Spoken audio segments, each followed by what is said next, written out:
Welcome back to State of the FBS, and it's time to recap the biggest and best games of Week 10 in college football. It was an exciting week, had a lot of good SEC games, a great Big 12 showdown that ended up not being much of a showdown, and then some big upsets in the ACC this past week. But if you have been enjoying the videos, if you do like this one, do make sure to like and subscribe. I really appreciate it. It really helps me out. But let's get into it with Vanderbilt on the road at Texas, and this version of Texas is really, really good. Number 20 Texas takes down Vandy 34-31 in Austin, and Arch Manning looked great in this one. 25 of 33, 328, 3 touchdowns, 0 turnovers for Arch Manning, too, I think is really the big thing. You didn't see him make any of those kinds of dumb decisions that we saw a lot of the first third of the season where he was really struggling, but the last 6 quarters of Texas football, this offense looks really hooked up. Well, 5 of the last 6 quarters. The offense didn't really do much in the fourth against Vandy, but still, I like the development that Texas is showing right now. I'm a little bit concerned about the secondary.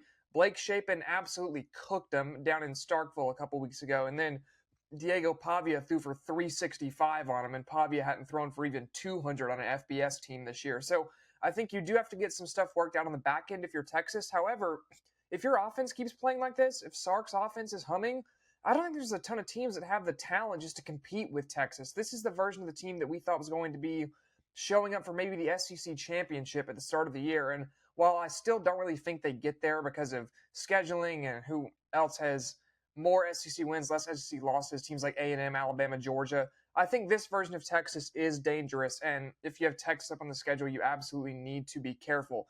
As for Vanderbilt, 58 rushing yards is not enough. And I said that if Vanderbilt was going to win this game, I wanted them to be able to run the ball. And then when you can't run the ball, then you try to work through Eli Stowers. Well, they could work through Stowers. He had 146 yards and 2 touchdowns. But when you only have 58 rushing yards for the entire team, this team isn't built to win these air-it-out, shootout type games. Vandy's at its best when it's controlling the clock, controlling time of possession, really making you play Vandy football. This year, they did it to Missouri, and they won that game. They tried to do it to Alabama and was up in the first half because of it, and then they were able to do it to LSU, but not able to do it to Texas on the road, could not keep the Longhorns in check. And as for Vandy, everything's still in front of them. It's a fairly easy schedule still to go. They've got Auburn, they've got Kentucky, they've got Tennessee.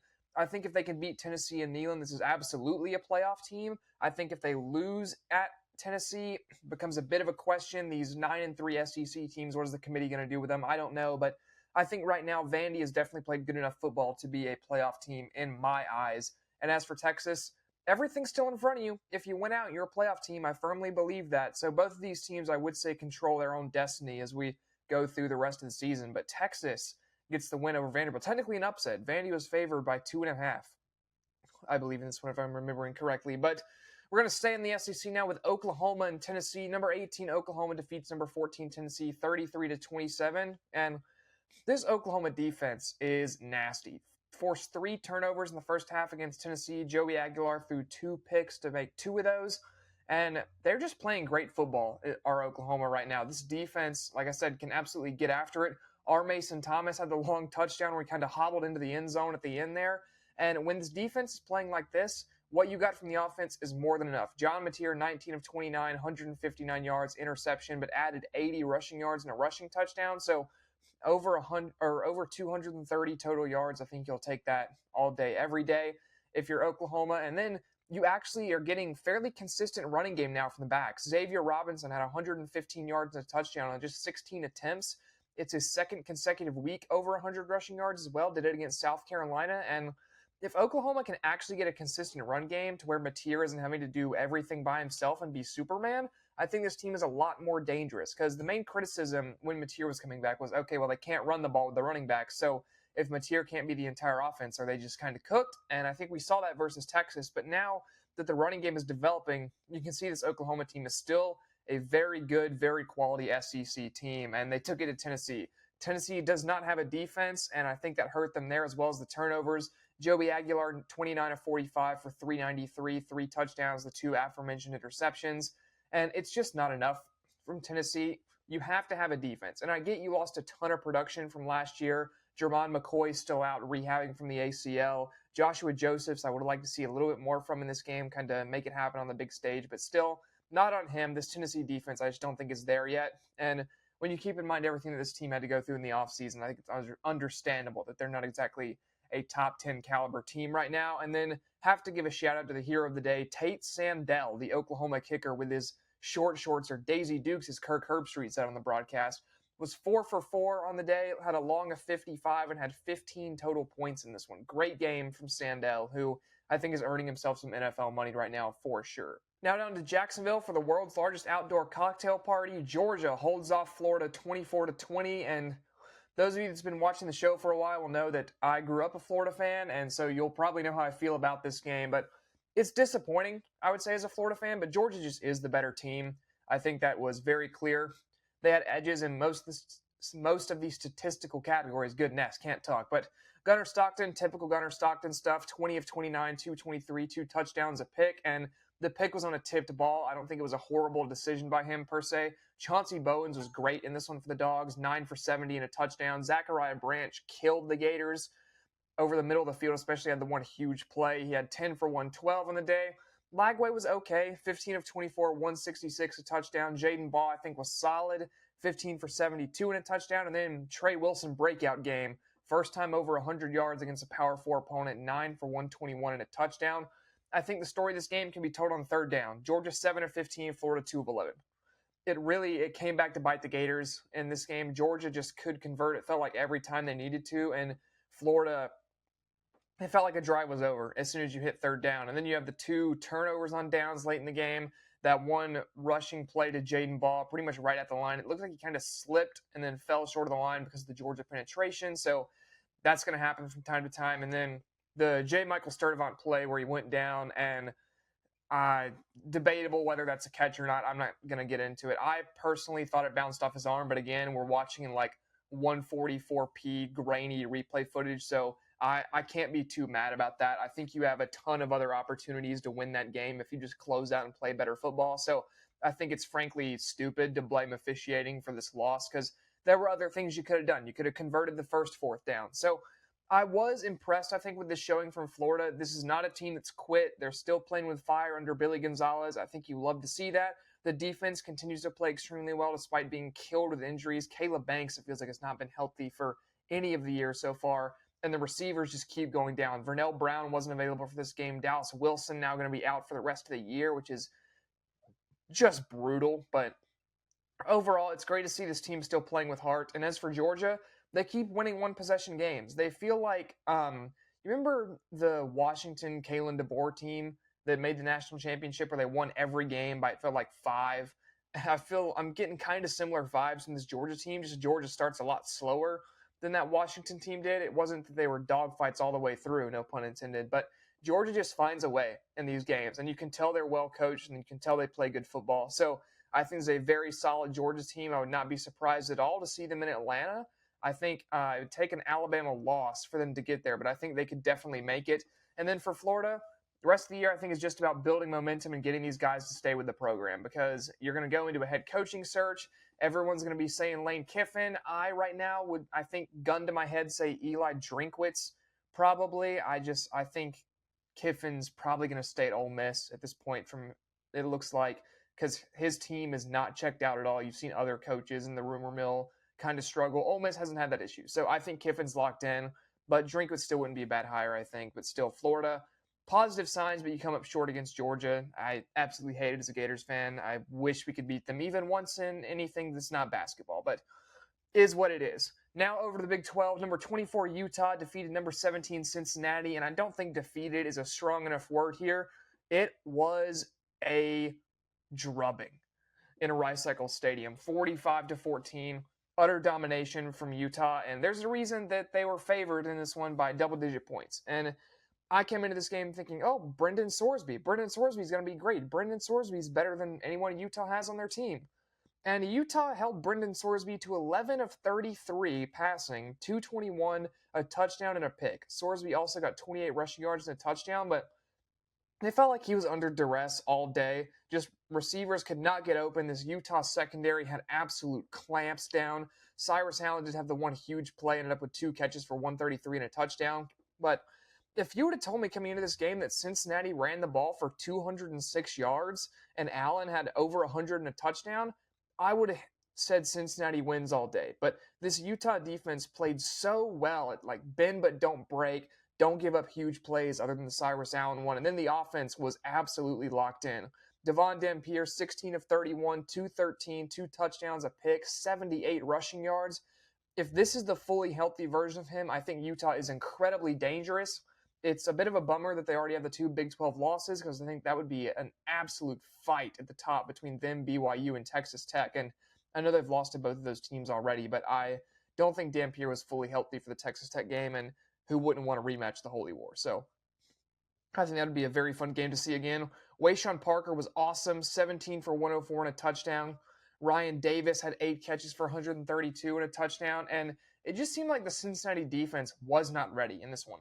This is a defense that had been fairly solid for most of the year, had given up a couple big games, but still, I guess when you turn the ball over 3 times, it's a lot to ask of your defense to hold on in those spots, but still, I was extremely impressed with the Utah offense. Utah overall, Rice-Eccles Stadium at night remains one of the best atmospheres in college football. I know that might sound crazy if you haven't really watched a ton of games there, but it is. Kyle Whittingham continues to be a great coach as well. Was one of the best coaches in the Pac-12 when the Pac-12 was a thing, and I think now is right up there in the Big 12 and probably top 20 in the country. So Whittingham continues to get it done out there in Salt Lake City. Utah rolls over Cincinnati. Now to the ACC. We have a couple big upsets to talk about this week, both top 10 upsets, and let's talk about the Yellow Jackets first.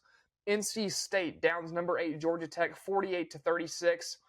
And someone please file a missing persons report for all 11 starters on the Georgia Tech defense, because what in the world was that? NC State only had 3 drives that did not end in points, and one of them was a fumble. CJ Bailey was 24 of 32 for 340, 2 touchdowns, had 34 rush yards and a rushing touchdown. Jaden Scott carried the ball 24 times for 196 yards and a touchdown. This NC State offense is talented.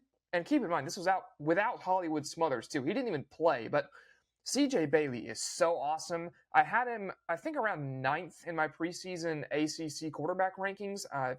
That video came out a while ago, so I understand if you haven't seen that. But he is so athletically gifted. If he can just kind of put it together, get the mechanics more down, I think he has such upside as a quarterback. I know that's everyone's least favorite word, talking about quarterbacks, his athletic upside, but he's extremely talented. And then Jaden Scott, heck of a game from him to be inserted into a spot like this and go for almost 200. What more can you ask for? He was awesome. This NC State team now has wins over both Georgia Tech and Virginia, the 2 teams at the top of the ACC right now, although maybe Pitt has tiebreaker on Georgia Tech. I don't entirely remember. But still, NC State has been killing seasons so far, although Virginia technically isn't dead. But NC State, if you're an undefeated ACC team, you do not want to see the Wolfpack right now, apparently, even though the NC State or Virginia game was not a conference game, because things are stupid. But Haynes King in this one, this was not on him. 25 of 35, 408 through the air, 2 touchdowns, a pick, 103 on the ground, and 2 rushing touchdowns. So if you can do math, which I'm not great at, but we're going to go for an attempt here, that is 511 total yards and 4 total touchdowns. If you can't win a game with that, I mean, what do you even do at that point? Georgia Tech only had 48 rushing yards outside of Haynes King. They were outgained 583 to 559 by NC State. If the defense even has a pulse, this is Georgia Tech all day long. But at NC State at night, the defense just folded. I think that's all there is to it. The defense just folded. They did not look ready to play, and as a result, Georgia Tech has dropped to the mid-teens of the rankings. I'll be curious to see what the playoff committee does with them, because 1 loss, the strength of schedule isn't great, but still, they've played really good football this year. I think they still deserve to be around the 12 to 13 range, in my opinion, but I'm not the one ranking the team, so my opinion doesn't really matter that much, unfortunately. But the other ACC upset of the week, SMU takes down Miami 26-20 in overtime. Mario Cristobal. I think that's really all that needs to be said here. Miami, 6th loss as a double-digit favorite under Cristobal. They play such a weird style of football. They play like they're on level playing field athletically with everyone they come up against, and they don't use their dynamic athletes they have. Like, Malachi Toney had 9 catches for 70 yards against the SMU secondary. You should be throwing that dude the ball every play and say, you're better than anyone they have, go make plays. And they just don't do that. Mark Fletcher carried the ball 16 times for 84 yards. Josiah Trader had 5 catches for 81 and a touchdown, and Keelan Marion had 5 for 77. Carson Beck was 26 of 38, 274, 2 touchdowns, 2 interceptions, including a game-losing pick in overtime because Carson Beck. You were hoping that this is something that would be worked out of his system, coming into a new environment at Miami, get out of the Georgia system that he struggled in from time to time. It's a mental processing issue at this point. He just flat out cannot get it together. Way too many interceptions, and it's killing Miami. In every game this year that he's thrown multiple interceptions, they've lost. Louisville and now this game, it's a huge issue. On the other side for SMU, absolutely huge win. First win at home over a top 10 team since the 70s, I believe. Kevin Jennings, 29 of 44 for 365, had a touchdown and a rushing touchdown. Despite playing on one foot for the back part of this game, he was awesome. And kind of like Georgia Tech, SMU didn't really do anything outside of Kevin Jennings. They had 31 rushing yards outside of him, and the reason I said Jennings had -8, so it makes it look a little better than it was, but still 31 rushing yards. Not very good. And then Bill Belichick's girlfriend was going crazy. Jordan Hudson for SMU, 11 for 136 as a receiver, had a great game. Ahmad Moses, too. Both Carson Beck interceptions went to Ahmad Moses. He had a great game. Anytime you get multiple interceptions in a game, it's something to shout about. And then when one of them is what essentially was a game-winning interception in overtime, you love to see that. I'm a sucker for good DB play, so that really is something I love to see. And SMU did all this despite being 3 of 13 on third down.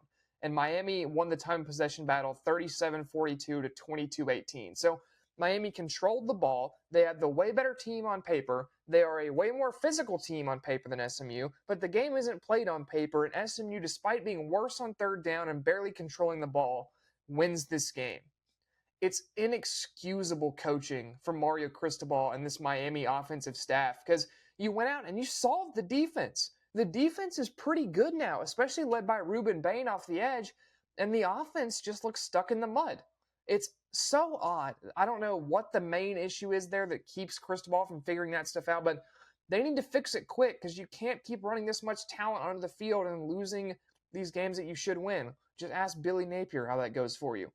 But now to the Big Ten. Number 23, USC wins a rock fight at Nebraska, 21-17. Dylan Raiola hurt in the third quarter, and this one was 10 of 15 for 91 and a touchdown before that. And after that point, Nebraska was just kind of dead. They were up 14-6. They lose this game 21-17. Emmett Johnson was great. He had 29 carries for 165 and a touchdown. This is the first game this season that Nebraska has lost when Johnson carries the ball for more than 20 times. So I think it's a lot because Raiola went down. I think they would have had a better shot, obviously, with a healthy Raiola. But at the end of the day, USC was just a more physical team down the stretch in this one, which is very impressive for a Lincoln Riley football team. Imagine watching like 2018 Oklahoma and saying, yeah, Lincoln Riley is going to out-physical a Big Ten team one day. And don't say, it's just Nebraska. It's a good Nebraska team, especially when Raiola's healthy. But Jaden Mayava only threw for 135, and this one threw an interception, was 9 of 23, but added 62 rushing yards and a rushing touchdown. King Miller, which, by the way, awesome running back name, had 18 carries for 129 yards and a touchdown. USC had 202 rushing yards overall. If you're going to run for 202 at Nebraska at their blackout game, you deserve to win the game. They were more physical. They were better. USC beats Nebraska, and they still have everything in front of them. They still get at Oregon. If they win that game, sky's the limit, I think, for the Trojans. Now back down to the SEC, we have coach firing news. Kentucky defeats Auburn 10-3, and Hugh Freeze is out at Auburn. Yikes.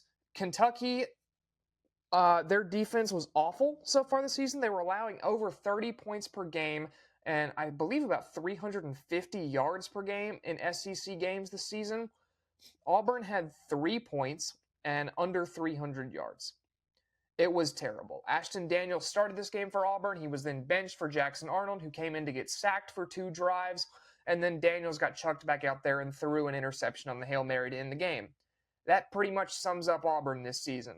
The defense is still awesome. Elijah Melendez had a pick because Cutter Boley was in the Halloween spirit and gave it to him like a piece of candy. That was an interesting play. But it tells the story of the Hugh Freeze era at Auburn. This game, the offense just wasn't there. The quarterback wasn't there. And the entire time Hugh Freeze was head coach of the Auburn Tigers, they never had a quarterback. Peyton Thorne, massive struggles for 2 years, and you bring in Jackson Arnold. He struggles. Ashton Daniels gets time. He's worse, I think, than Arnold was. You never got a quarterback, and you can't survive in the SEC that way. And no matter how good the running game is, no matter how good Jeremiah Cobb is, no matter how good this defense is, which, by the way, this Auburn defense is elite. They're top 20 in the country in scoring and could easily be higher if they weren't on the field for the entirety of every game, it felt like. But at the end of the day, I think it's an understandable move to move on from Hugh Freeze. DJ Durkin's going to take over as interim head coach. Previously did that at Florida in 2014, and we know he has the head coaching experience at Maryland as well. But we'll see. The defensive players seem hyped for Durkin to take over, so maybe you see a revitalized Auburn in the next couple weeks. Iron Bowl, anything can happen. But at the end of the day, this Auburn team is just – it's going to feel like a missed opportunity, I think, because you missed on quarterback in the portal, and unfortunately, that's just how it goes sometimes. Arizona State got a great win on the road this week against Iowa State, 24-19. This is a game I picked Iowa State in because I was worried about Jeff Sims, and Jeff Sims did not have any issues. 13 of 24, 177, a touchdown and a pick. And now here's where you need to get your ears shut, because Jeff Sims, the quarterback, ran for 228 yards and 2 touchdowns. What? An outrageous performance from Jeff Sims. Incredible on the ground. Raleek Brown added 64 rushing yards of his own. Shimon Mateo was leading receiver for ASU in this one, 6 for 68 and a touchdown. Rocco Becht was okay, 18 of 36, 186 touchdown pick, rushing touchdown. Carson Hansen ran the ball 18 times for 113. Big story in this one, though. Iowa State, 2 of 14 on third down. Even though Arizona State lost the turnover battle 3-1, they still won this game. I was extremely impressed by that. This Arizona State defense is really good. I think they're extremely underrated. The secondary is awesome, led by star corner Keith Abney. They have some great players, and I don't think they're getting nearly enough credit for it. Again, I feel like I'm saying this every week. This feels like such a lost season for Arizona State because of the persistent injuries to Sam Leavitt and Jordan Tyson. Leavitt now out for the year. It's just bad. You hate to see that happen to a team like this, especially one as promising as Arizona State was coming into the season. You probably lose Jordan Tyson to the NFL draft this offseason. Sam Leavitt, I guess, would stay because why would you leave at this point? But you're going to need to find some receivers for him. You're going to need to reload on defense. It just felt like this was maybe the year for Arizona State, and because of injuries, it might pass them by. That is an absolute bummer. Then finally in this video, Duke defeats Clemson 46-45 in Death Valley. The Clemson has lost 6 straight home games against Power 4 competition. Clemson. 6 straight home games versus Power 4 competition Clemson has lost. That is almost unthinkable. I don't know how you do that as Clemson. It feels like for this team, either the defense shows up and the offense doesn't, which is the start of the year, and now recently the offense showing up and the defense goes home. It's a disaster in Clemson, South Carolina right now. Cade Klubnik threw for 385 and 2 touchdowns. Adam Randall ran for 89, had 2 touchdowns. Gideon Davidson, I was impressed with, looked very solid on 51 yards. Antonio Williams, 10 for 142 and a touchdown. TJ Moore, 2 for 92 and a touchdown. Clemson did have the 1 turnover in this game. They outgained Duke 460-439, but Duke just played good football. That's really what it came down to. The Blue Devils played excellent football on the offensive end. Darian Mensah continues to develop. He looks like a star. 27 of 41, 361, 4 touchdowns. Nate Shepard was great, had a touchdown. And then Cooper Barcade, 6 for 127 and a touchdown. And Clemson did not have an answer for him all day. I don't know what you do if you're Clemson at this point. It's obvious changes have to be made. What form those changes take, I'm not entirely sure. If you were watching this game, there was a pretty egregious DPI call towards the end on, I believe, Avion Terrell. And then Duke scored on the next play and went for 2 and won the game. I don't care. If you're Clemson, you should not be giving up 46 points or 38 points before that to Duke at home. You just cannot do that. That is inexcusably bad. I don't care how good the Duke offense is. If you're Clemson and you have this much talent on the defensive side of the ball, you should not be giving up 20 to Duke at home, much less 46. Get it together on the defensive side of the ball. They absolutely needed to get it together. It's too much talent to be this inexcusably bad, and I'm sick of watching it week in and week out. Clemson is incredibly frustrating. I feel for their fans. it has to be just painful to watch this team every week, especially knowing what the preseason expectations were. It feels like a broken program right now, and I'm not sure what the reset button is to fix that. But that is going to be it for this week's weekly recap. I'll have a video with a surprise guest coming later this week, breaking down the CFP playoff rankings once those drop. I'm super excited for you to see that. I'm really looking forward to recording that video. But if you guys did enjoy, again, please make sure to like and subscribe. I love making these videos, and if you guys do that, it helps me really not make more of these because I would anyways, but it's nice to see. It really helps out the channel. So I appreciate every single one of you guys that's done that so far. But again, thank you for tuning in. I've been Mike, and this has been State of the FBS, and I'll see you in the middle of the week for CFP ranking reactions.